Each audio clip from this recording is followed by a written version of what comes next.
Binasag na katahimikan, nagsalita na laban sa pagiging BRC chairman ni Erwin Tulfo. Ayan, syempre itong balitang ating matutunghayan ngayon ay nagmula kay Pinas Balita TV. At ito po ang inyong lingkod na si BT na magbibigay ng reaksyon at komento dito sa video na ating matutunghayan ngayon. At huwag na natin pagtagalin at sabay-sabay na nating panoorin ang laman ng video na hatid sa atin ni Pinas Balita TV at bibigyan natin ng reaksyon ang balitang ito. Pasok! Bigyan natin ng reaction opinion itong post ang balita ngayon. Ayan, syempre bago natin simulan ng video ito, nais ko nga pala magbigay ng credits dito sa boses at video na matutunghayan natin ngayon at bibigyan ng reaksyon. Walang iba kundi si General Macanas. Syempre huwag niyong kalimutang suportahan ang channel ni General Macanas. Mga katunay, pakibisita po yan. At huwag niyong kalimutang mag-subscribe at mag-follow para maging updated po kayo sa mga vlogs, reactions at sa mga balita na hinahatid sa atin ni General Macanas. Ayan po yung The General's Viewpoint. Ipagpatuloy natin. Ben Tulfo, kinestyon ang pagpili kay Erwin Tulfo sa Blue Ribbon. Napanood ko nga yan. Bakit niyo siya ipako sa cross? Nagbigay ng kanyang pananaw ang broadcaster na si Ben Tulfo. Ipako sa krus ng pabalik. Kaugnay ng pagkakatalaga ng kanyang kapatid na si Senator Erwin Tulfo bilang chairman ng Senate Blue Ribbon Committee sa gitna ng nagpapatuloy na sigalot sa liderato ng Senado at ng kontrobersyal na flood control investigasyon. Sa isang pahayag, pinestyon ni Ben Tulfo kung bakit agad ipinagkatiwala kay Erwin Tulfo ang pamumuno sa isa sa pinakapangyarihang committee sa Senado sa kabila ng pagiging baguhan nito sa mataas na kapulungan. Ayun. Ito ang post o So pahayag. ibig sabihin parang walang tiwala si Ben Tulfo kay Senator Erwin Tulfo sa paghawak niya dito sa BRC, sa Blue Ribbon Committee. 'Di ba? Kung tutusin nga, tama din naman si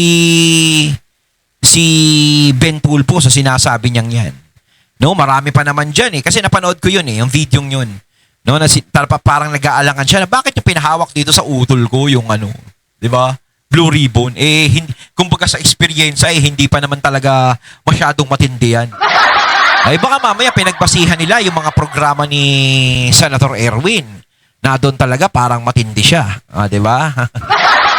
Pero kasi iba naman tong Blue Ribbon Hindi naman to away mag-asawa lang 'Di ba? Kung away mag-asawa to talagang forte yan, talagang magaling siya diyan. 'Di ba? At saka isa pa, hindi naman siya pwede talaga maging chairman ng Blue Ribbon kasi alam naman ng lahat, no? Na isa siya sa talagang itinuturo, no? Itinuturo siya, pinaparatangan siya dan tungkol diyan sa mga mali-maleta na 'yan. So hindi siya pwede kasi kasama ka diyan. Kahit naman saan, 'di ba? Dapat alam nila 'yan. Hindi pwedeng mag-imbestiga si Senator Erwin sa mga ganyan-ganyan kung merong issue sa kanya na ganyan. 'Di ba? Kaya nga gaya ng sinasabi ko ulit, pwede niyang personalin lahat ng bagay o lahat ng sasabihin o itatanong niya sa mga taong nagdadawit sa pangalan niya. Ganun 'yan.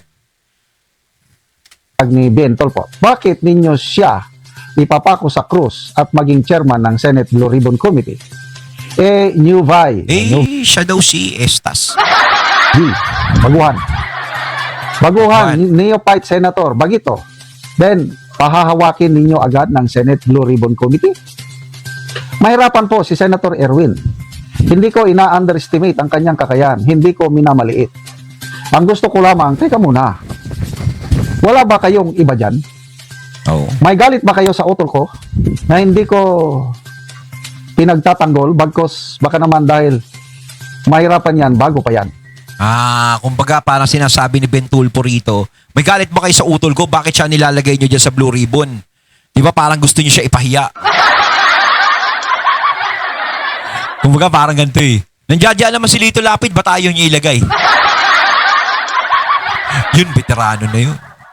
Veterano sa Senado yun. Lumabas ang pahayag ni Ben Tulfo matapos italaga si Senator Erwin Tulfo bilang chairman ng Blue Ribbon Committee sa ilalim ng Gatchalian Block. Gayunpaman, naging sentro rin ng debate ang naturang committee matapos aminin mismo ni Erwin Tulfo na hindi pa ganap na organisado ang Blue Ribbon Committee at hindi pa ito maaring magsagawa ng formal na hearing. Noong Hunyo 8, sinabi ni Tulfo na nauwi lamang sa isang consultative meeting ang nakatakdang pagdinig dahil hindi pa kumpleto ang komposisyon ng committee. Ang pahayag ni Tulfo ay isa pang tinig na lumalawak na diskusyon hinggil sa reorganisasyon sa Senado at sa kakayahan ng bagong liderato na pangasiwaan ang mga sensitibong investigasyon. Kabilang ang flood control controversy na patuloy na pinag-uusapan sa publiko. Kailan kaya maaayos yan? Gaano katagal? Yun ang tanong doon. Kasi nasabi nila, wala, inaayos pa namin yung mga magiging tao dito sa Blue Ribbon. O, gaano katagal yan? Yun. Habang sinasabi mo, paulit-ulit mo sinasabing inaayos patagal ng patagal. O, hindi parang ganun din yan. Iisipin na naman ng mga taong bayan. Kita mo, pinagtatagal nila para hindi maimbestigahan yung mga nasa flood control. Tapos bigla ipapasok na impeachment ni BP Sara, no? Mauutak ang mga loko. Bagamat nilinaw niyang hindi niya kini-question ang kakayahan ni Senator Erwin Tulfo, iginit ni Ben Tulfo na dapat pag-isipang mabuti kung ang isang bagong halal na senador ay handa ng mamuno sa isang committee may malaking papel sa mga high-profile investigation sa Senado. Okay. So, salamat dito kay Mr. Ben Tulfo sa apat na magkakapatid. To me, ang pinakamatino, hinahangaan ko ang independence. Hindi siya nadidiktahan. Kung ano ang pananaw niya, sinasabi niya. Kahit kung minsan, laban sa kanyang mga kapatid, sinasabi niya. Ayun nga, Kaya salamat po, Mr. Ben Tulfo. ulitin ko, General. Sana nga, ganun ang magiging pananaw ni Ben Tulfo. Diba? Alam naman natin, tumakbong senador yan. No, sana nga, is ganun talaga. No, kapag tumakbo siya sa susunod na eleksyon at nanalo siya. Walang yan, no, tatlo na Tulfo sa Senado. Kaya niya bang banggain yung mga kapatid niya kung sakasakaling merong mali na nagiging desisyon yung mga kapatid niya? Kaya bang lumagay ni Ben Tulfo sa side na alam niyang tama?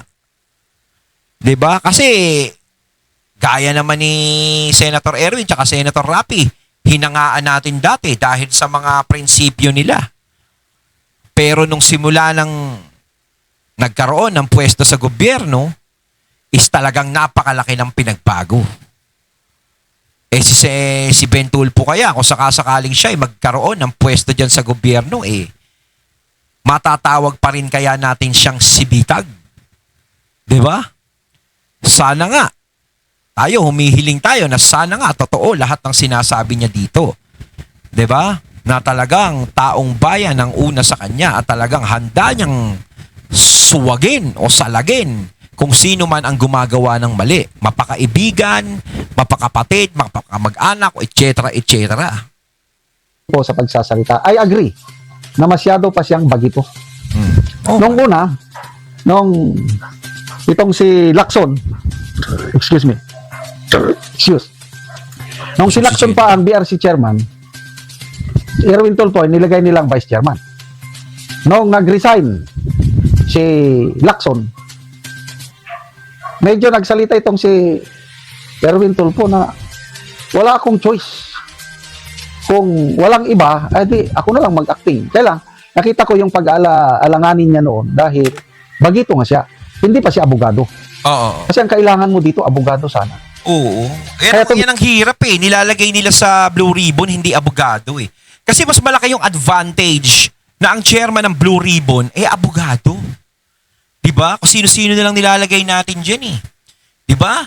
Kaya nga yung kay Senator Marcoleta, nakita naman natin napakaganda talaga ng investigasyon talaga na nangyayari. Si Senator Alan, si SP Alan, nakikita na abogado din yan. O si Senator Pia, abogado rin yan. Diba? Kaya dapat talaga nakapwesto dyan, puro abogado hindi abogago. Papapwesto kayo dyan kung sino-sino lang yung makita dyan. Kumbaga parang sinasabi dito papwestuhin natin dito sa Blue Ribbon yung mga walang alam para madali nating mapaikot na parang hula hoop. Diba? Si Senator Alan, si Senator Marcoleta, talagang ang hirap hawakan sa liig ng mga yan parang palos siya, nandudulas. Pumipiglas talaga. Kaya yun yung inaayaw nila kay Senator Alan tsaka kay Senator Marcoleta. Ang pinaka-the best na chairman dyan is si Senator Pia Cayetano or Senator Marcoleta. Oh, yun. The best talaga. Totoo talaga yun. Isa pang issue dyan is, paano siya maging magaling na chairman? Isa siya sa nasasangkot. Oh, yun pa. Na-deliveran siya ng 8 maleta. Plus na Mantakin mo, okay lang sana kung sobre-sobre lang. Hindi naman natin sinasabi na totoo yan, pero sa totoo lang is hindi ka pwede talaga. Gaya ng sinabi ko kanina, hindi ka pwedeng maging chairman ng Blue Ribbon kung meron kang ganyang klaseng issue. Dapat mismo yung mga kasama niya nakikita na yan eh. Diba? Pero hindi. Pinipilit ng mga kasama niyang nandiyan siya. Although sabihin natin na, o sige, wala siyang kasalanan. Hindi pa naman napapatunayan kung may kasalanan siya o wala. 'Di ba? Pero hindi niyo pa rin pwede na ilagay siya diyan sa pagiging chairman. Dapat tinatanggal niyo siya diyan. Kung naniniwala kayo na walang kasalanan si Senator Erwin, kahit tanggalin niyo siya diyan, siya ang magpapatunay diyan. Kasi kapag siya ang nandiyan sa pwesto, halimbawa, itong Brave 18, yung 18 Marines, magsalita na naman laban sa kanya. Idawit na naman siya. Kung si Senator Erwin ang chairman ng Blue Ribbon, sa tingin nyo ba, ano ang magiging reaksyon ni Senator Erwin nun? Ano ang sasabihin niya sa 18 Marines? Di ba, pag binanggit ang pangalan niya, kukwelyuhan niya yung 18 Marines? Hindi pwedeng ganun. Kailangan iba. 'Di ba? May kasalanan man siya o wala. 'Di ba? Kung totoo man yung sinasabi sa kanya o hindi pwede kasi kasama siya sa issue. Kaya dapat talaga palitan siya. 'Di ba? Hangga't nandiyan pa siya sa issue. Ngayon kung talagang malinis ang pangalan niya, patunayan niya. Ngayon kung napatunayan niyang malinis, o sa kanya papalikin. 'Di ba? Ganun lang. As simple as that. deliveran pa ng bonus. May mga chicks pa daw. Wow, may chicks pa. O anong credibility niya na ano. Dapat ang mag-chairman dyan kung Sino? Si assuming Lito lang Lapid. na legitimate itong grupo ni Gatchalian, ang ilagay nila yung hindi nadawit. Example, sino bang walang dawit?